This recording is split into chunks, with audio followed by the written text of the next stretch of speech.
the supine position, the patient is lying on their back face up. One of the projections for the supine position is the apiaxial projection.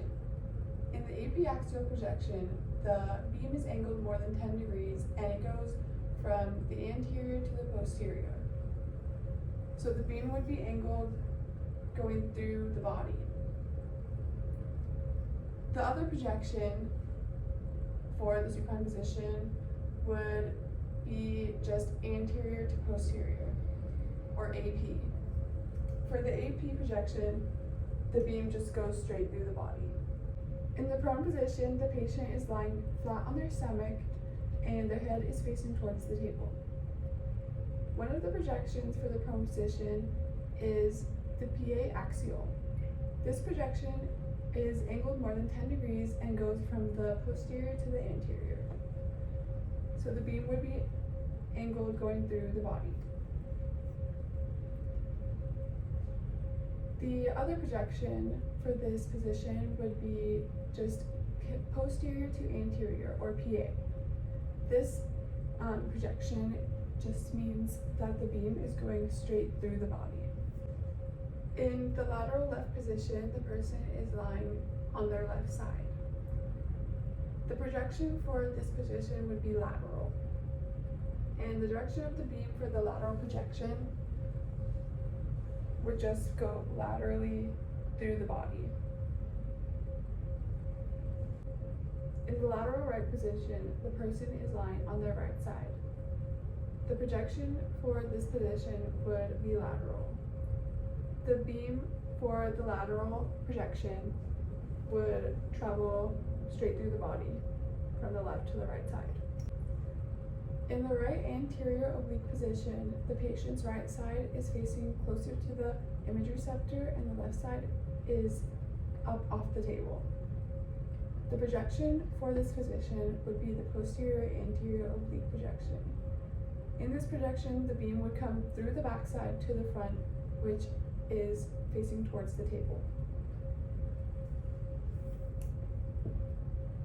So it would just be going straight through. In the left anterior oblique position, the patient's left side would be facing the table and the right side would be lifted up off the table. The projection for this position would also be posterior anterior oblique, and the beam would travel right through the body from the posterior to the anterior side.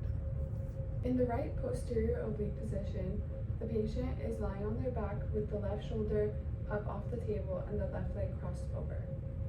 The projection for this position would be AP oblique, and the beam would go from the anterior to the posterior.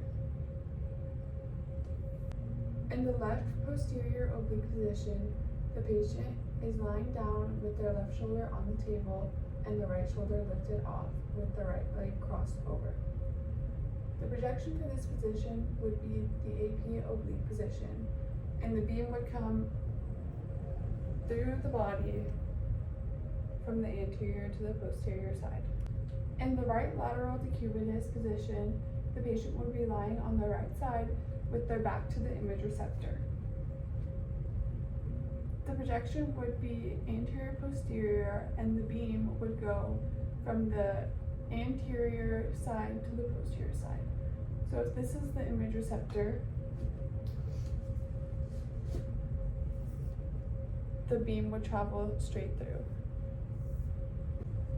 In the left lateral decubitus position, the patient would be lying on their left side with their back to the image receptor.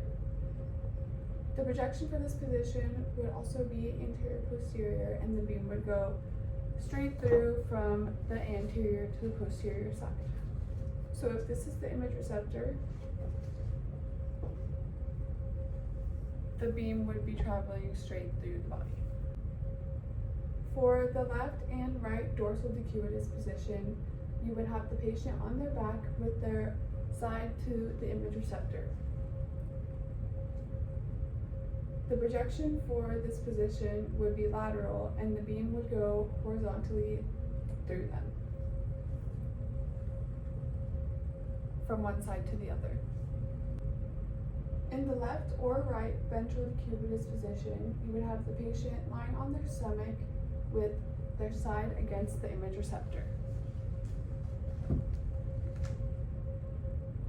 The projection for this position would be lateral and the beam would go horizontally through them.